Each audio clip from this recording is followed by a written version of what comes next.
मादैमोननि मोनसे भिडिअ बानायनाय नुदों एडिटिं गेमजेनाव बेखौ बुजिनांगौ मानसिया गेम स्टेडियामारि बिथांनि फेसबुक पेजआबो 3 लाख बेसेबांबा गोजौआव दंमोन।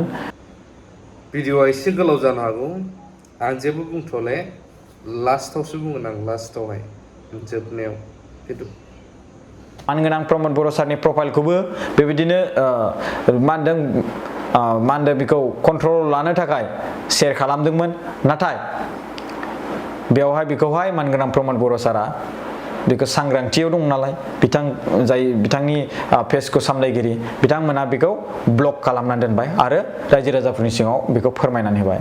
गोरिब न'खरनि सोद्रोमाफ्राबो दायो जासै ना बेदर। दा खोथाया जाहैबाय गभर्नमेन्टआथ' गासै सुबुंखौ मदद खालामजोबनो हायो बेथ' नङा। आनइमप्लयमेन्ट सुबुङाथ' थाखाथारगोन सासे सानैयाबाबो एसेबाबो हाजार गासैखौबो हाजोबखाया। स' बिनि गेजेराव बै बे एसे एनै थानाय सुबुंफोरनो माखासे खाबु होदों। सोर होदों मिथिगौ ना? बेनो जाबाय इउटुब आरो फेसबुक। खायसे सुबुंफ्रा 30,000 40,000नि साख्रि मावो। नंगौ रायजो राजाफोर 30-40 हाजारनि साख्रि मावो ना बिथांमोनाबो बिल्डिं लुनो गोसो गारि खब्रै लानो गोसो नाथाय दिनैसिम बिथांमोननि सिमाङा जाफुंसाराखै। नाथाय सासे इउटुबार जानानै बिथाङा जेब्ला रायजो राजाफोरनि अनसायनाय मोनबाय बिथांमोना नायै बेदरैबो दैलि जायो आरो बिनि गेजेराव बिल्डिंबो लुनो मोनो हायो गारिबो बायना लानो हायो। स' बेबायदि जालांगासिनो दं रायजो राजाफोर। फेसबुक आरो इउटुब बेखौ दुसिनानै लाब गैया। इन्स्टाग्राम बेफोरखौ दुसिना लाब गैया। टुइटार बेफोरखौ दुसिना लाब गैया। बे जाबाय नोंनि थाखाय मोनसे प्लेटफर्म। रां खामायनायाव बे नोंखौ हेफाजाब होयो। नलेज आरजिनायाव बेखौ नोंखौ हेफाजाब होयो।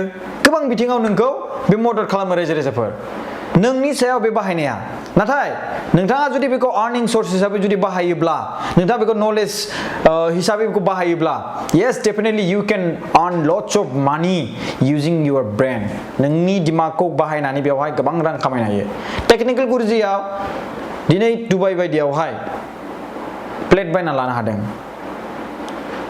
दिनै गोबां इउटुबारफ्रा क्रर थाखा खामायदों। जेरै हमना ला मोनसे खोथाखौ बुंनो थाङो आं बेवहाय खायसे सुबुंफ्रा इउज खालामनो रोङा नालाय दा इउटुबारफोरखौ मेगन सायो इनफ्लुएन्सारफोरखौ मेगन सायो।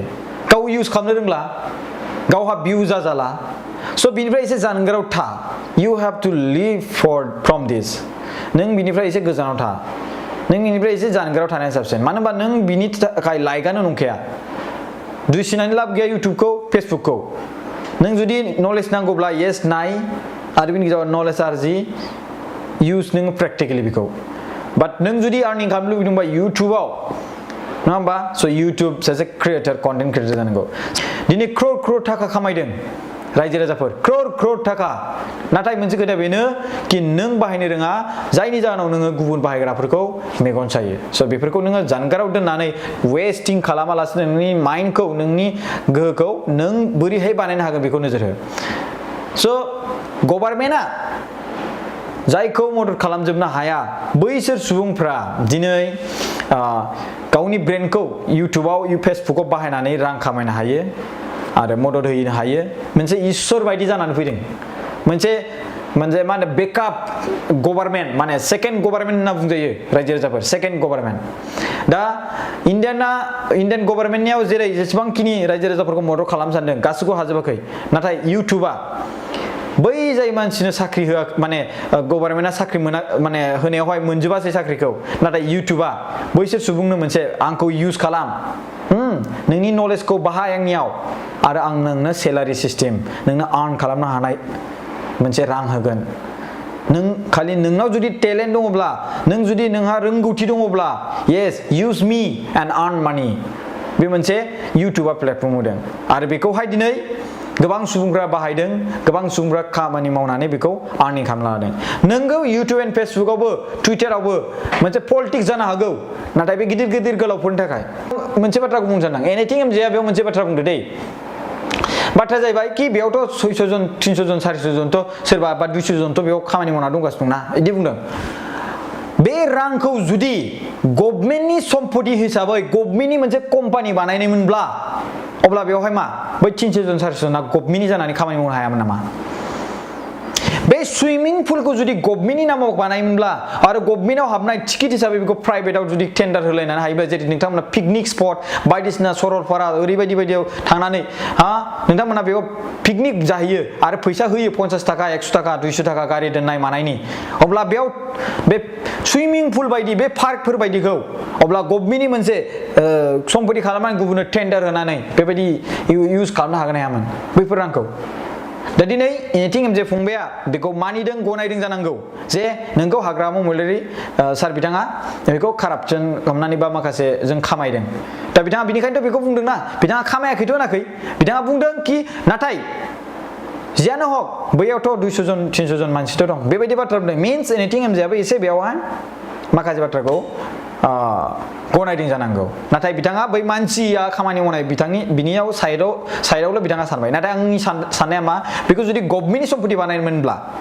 गभर्नमेन्टआ जुदि बेखौहाय इउटिलाइज खालामोबा जेरै हमना ला पिकनिक स्पटफ्राव टेन्डार खालामनाय बा मा ओरैबायदियाव टेन्डार खालामोबा अब्ला बेवहाय जुदि टेन्डार मोनसे खालामना होयोमोनब्ला अब्ला बिनिफ्राय बै टेन्डार खालामग्रायाबोथ' रां मोनजाबाय आरो बेवहाय 100 जन 200 जन 300 जन सुबुंफोरखौ जों फिनो हाबाय गभर्नमेन्ट हिसाबै अब्ला दा खोथाया जाहैबाय नों बै फैसाखौ माजों इउज खालामो नों गावनि थाखाय इउज खालामो ना गभर्नमेन्टनि थाखाय इउज खालामो बे नोंनि सायावसो साननाय नङा होमबा मादैमोननि मोनसे भिडिअ बानायनाय नुदों एनिथिं एमजेनाव बै मादैमोना बुंदों होख्राव होख्राव जों मोनजायाखै जों जेबो मोनाखै मायाखै गोबां बायदिसिना बुंदों प्राइमारि लेभेलनि बाथ्रा मोनथिगौ ब्लक लेभेलनि बाथ्रा मोनथिगौ दावराय देख्रेमनि सोमोन्दै मोनथिगौ लिडार गिदिर गिदिर सोमोन्दै मोनथिगौ बुंजोबनो रोंगौ इसेबां नलेज मोनथिगौ अब्ला बिथाङा किजान बिपिएफनि सासे गागि दैदेनगिरिबो जानो हागौ सिगाङाव दा नङाबाबो नङा होमबा ब्लार खालामदों महरखौ आं मोनसे बाथ्रा नोंथांमोननि गोबाङा भिडिअखौ नुजोब्बाय जानो हागौ माखासे बाथ्रा बुंबाय बिथाङा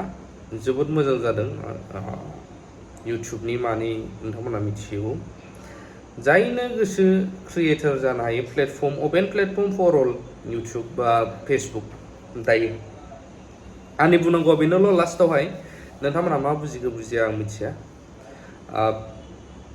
बै जायनाखि आं भिडिअ बानायदों 12 भुमखानि बाव सोरबा कमेन्ट होदों नोंगौ मोखांखौ मानो ब्लार खालामदों राजनिति होननानै आं कमेन्टखौ लाबोला नोंनि नोमा नोंनि नोम्ब' नोंनानाव सोरबा जिनाहारि जानायमोनब्ला थेवबो नों बिदि बुंगौमोन नामा जाय बुंग्राफोर दासिमबो मानसिफोरजों नुजानो हाया बिसोर गाबो किसुमान मानसिजों बिसिनि फिसाफोर दं पुलिस आर्मिजों बै समाव जिनाहारि खालामबोजानाय गोबाङा दासिमबो बुङो सोरबा इउपिपिएल बाबो बुङो सोरबा बिपिएफ बाबो बुङो जायफ्रा मिथिबोनाय सिगांनिफ्राय दुखु मोनो बिसोरो दा बे खेथ्रआवबो जुदि बिसोरो मोनथाय मोननांगौ समावहाय बिपिएफ इउपिपिएल होनजायोब्ला बे गामि गोथौ सिंनि बर' रायजो राजाया मा जाथावथाव बे समाजा जोंना बेनोमोन नामा जोंना बर'नि नांबोनायफ्रा आं बेखौसो सानो आं बैफोरबायदि मोजां गोसो गोथारथार इभिल स्पिरिट थानाय मानसिफोरखौ बुङो आं कमेन्ट लिरग्रा मानो मोखां देखायाखै बिपिएफ बिपिएल होनग्रा साला बिसोरो बै समाव जिनाहारि खालामजानाय मोनसे समाव आं गावखौनो सरि फिल खालामबाबो खालामख'नो हायाखै बिसोरनि मोखां एसे फैनायाव आं रोङाखैमोन मानसिफोरजों बुंजाफिननानैसो आं रियेलाइज जादों आं मानो मोखां देखायखो थ' बेबायदि नोंनि नोमा नोम्ब' सोरबा जाबाबो जायफोर कमेन्ट लिरग्रा मोखां मानो देखायाखै होननानै नों देखायगोन नामा गावनाव जाजाबा बुजियो नै खेबबाय सादों गुबुनाव खेबनां गुबुनाव साबा बेखौ बुजिया बेखौ बुजिनांगौ मानसिया